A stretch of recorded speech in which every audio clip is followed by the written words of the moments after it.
Hello, everybody. I wanted to share with you a little something that God placed on my heart as I've been trying to process everything that's going on in the world around us.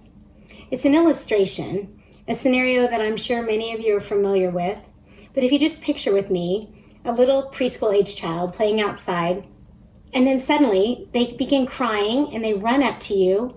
They're in pain and you can tell that they're suffering, and they show you their finger and there's a splinter, or I guess in the case of living in Arizona, a cactus needle stuck in their finger. So you go and to get the tweezers to extract the needle from their finger, and all of a sudden they grab the tweezers and they loudly proclaim to you, "I do it."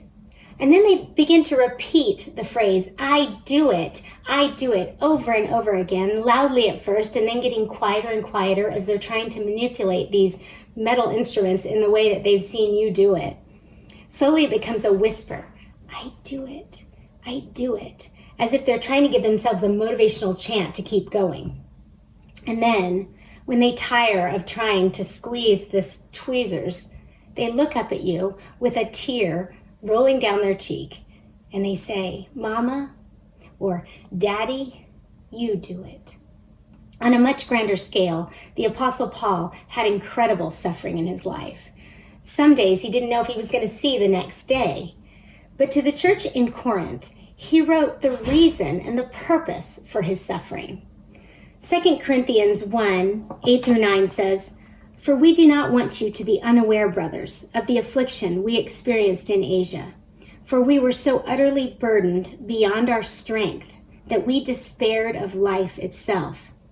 Indeed, we felt that we had received the sentence of death, but that was to make us rely not on ourselves, but on God who raises the dead."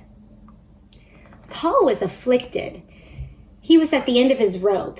It says that he felt like he'd been given the death sentence.